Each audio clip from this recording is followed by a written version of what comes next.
Omulungi sanyuse nnyo okubanga kuwulizaako olunaku lwaleero ate era nga tuddamu okulabaganako okwo guno gwe mukutu gwe tusobola okubeera ng'abalimi n'abalunzi ne tuba nga tusobola okuba nga tujjayo ensonga ez'okulima okwosaako n'okulunda. Mba mpita Matovu Sylvester, omulimi ate era omulimisaawo ate era omulunzi. Tutambula bwe tutyo ku mukutu guno. Njagala kwebaza abasubscribinga, abalayikinga, abakomentinga okuva ku bugazi bw'ensi eno. Mwebale nnyo, mwebale ddala. Ekituzzaamu amaanyi tugamba nti ebyo bannaffe abali okubanga batulaba ku mukutu guno ogw'abalunzi era ku mukutu guno ogw'abalimi. Akabonero oba logo ya mukyala akutte kabeji kasita oba nga omulabye bw'oti oba otegeeza nti guno gwe mukutu ogw'abalunzi n'abalimi. Olunaku lwaleero njagala kutunuuliza ku nzimba y'ekiyumba. Mulabi waffe mweti njagala tutunuulireko. Abantu abasinga ente zaffe tetuzifunyeemu oba ebiralo byaffe tubifunyeemu lwakubanga tuzimbye enzimba etaliyo.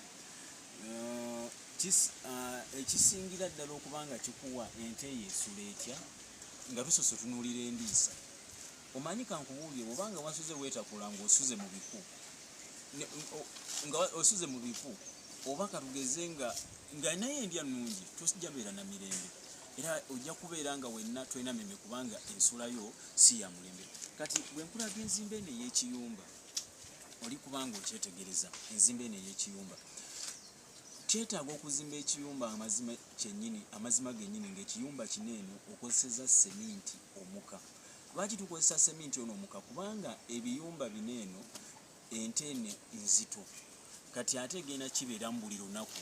Kati bwe kibanga egenda kibeera mu buli lunaku, amazima matuufu kankubuulire bwe ejja kiri nnyo omwezi gumu olabeke nga seminti yonna byaseyase tebitegeerekeka. Ekiyumba eky'omwezi gumu mwezi ogamba kya mwaka mulambo b'emyaka ng'ebiri. Naye ng'osobola okuba nga ozimba n'oba ntono. Kati ndikulaga wano nti ekiyumba kino si kinene nnyo naye nkubadde nga kinene kubanga oba ekibazo kisobola okugendamu ente 1, 2, 3, 4, 5, 6, 7, 8, 9, 10 kigendamu ente 10. Kakati kola ekintu nga kya mutindo obe ng'osobola okufuna mutowalirira kukola binene. Ate ntera okugamba abantu abasinga ne mbagamba nti amazima amatuufu osobola okubeera nga okola ki? Osobola okubeera nga okutandika na kitono. Ne wobanga olina kapito mungi totandika na kinene, gwe tandika n'ekintu ekitono obe nga osobola okuba nga okola omutindo okusinga okukola ekinene. Kati seminti ng'ono oba osobola okukozesa enkokoto. Bw'oba tokozesezza nkokoto osobola okuba nga okozesa amayinja. Ne baba nga bateekawo amayinja wano wansi.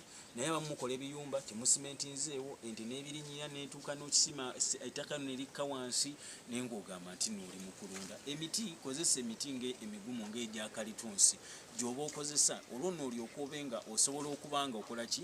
Osobola okuba nga ofuna mu nsonga ez'okulima n'okulunda. Gwe nno omulabi waffe omulungi, njagala kuba nga nkutegeeza nti okulunda kwangu singa oba otaddemu ssente zo naye ate ng'osadde awantu w'omanyi nti zisobola okuba nga ziva. Naye bw'onaateeka awantu nga naawe wennyini teweekakasa oteekamu g'okanya teekamu naye nga oluusi by'ozimba si mutindo ogenda mayiza nga tokoze eki nga tofunyeemu. Kati enzimba y'ekiyumba, zimba ekiyumba nga sobola okuba nga kitwala amazzi ogafulumibwa omusulo guno nga gulina we gusobola okuba nga gukulukuta so si kwerembeka omwo. Teekamu olukonko. Ekyokubiri tosereka kiyumba kyonna kimalako ng'okisereka ente ziri omwo.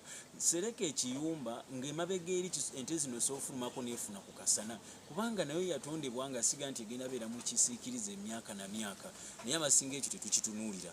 Ekiyumba kyo okizimbye otya era ekiyumba kyo okiteesetoosa otya gwe omulabi wange omulungi.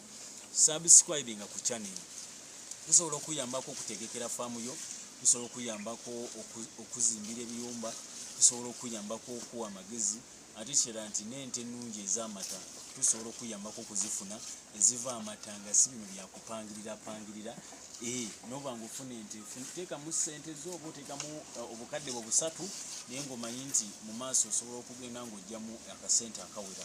N'olw'ensonga eyo subscribinga ku channel eno, layikinga, sharing otegeeza omuntu nti waliwo channel y'okulima n'okulunda. Abantu babeera ne balima ne balunda era omusajja ono atusomesa engeri gye tuyinza okukwatamu faamu zaffe. Era ntunudde enzimba ya biyumba seminti alina okuba nga newo omukutteko si bino byakumugoka naye abantu muzimba ebiyumba nga seminti gwe mukozeseza omulunguka bulungusi mwezi okugamba buwunga oba okitegedde. Kati ono ekiyumba kigenda kubeerawo emyaka n'emyaka nga weekiri okolako ka saavisi kubanga era n'ekintu ekikola ennyo nekikoowa kituukako n'ekinga kyetaagisa saavisi oba oli kubanga okitegeera. N'olwensonga eyo kamera yaffe nga bwe kulaga ente zo mweziri twaziteekamu mweziri era osobola okuba nga oziraba era omutindo obigulaba engeri gyezinyiriramu okitegeera ndowooza engeri gyezinyiriramu. Kola ekintu nga naawe omanyi ngaekisolo kyo ekigenda osuula kigenda wulira emirembe nga so si kubanga kibanga kikola ki nga kibanga nakyo kigayi naye bosi wange oba mukama wange naye talaba mbeeramu empita. N'olwensonga eyo tujja kumawo n'endiisa y'ente tukomewo n'enjijjanjaba tukomewo enjijjanjaba endiisa n'ebirala byonna tujja bituna katunulidde ku muzimba ekiwumba olabe engeri nti eri gye kikoma gye kigenda waliwo akantu akatwala amazzi twateekawo akakonko kati amazzi agava eri ekyali mabaati n'agava ino ku mabaati n'omusulo waliwo ebisisenkana ebikulukuta nebikola ki nebigenderawo oba okitebe nti n'ente eno ejja funa obudde egenda eri ebenga esobola okuba nga eyota kasana ate enkuba bwejjoba nga teyagadde kasana ebenga esobola okuba nga eddene mu kiyumba. Bannange tubaagala nnyo era mbagamba nti musiibe bulungi ate era mweraba.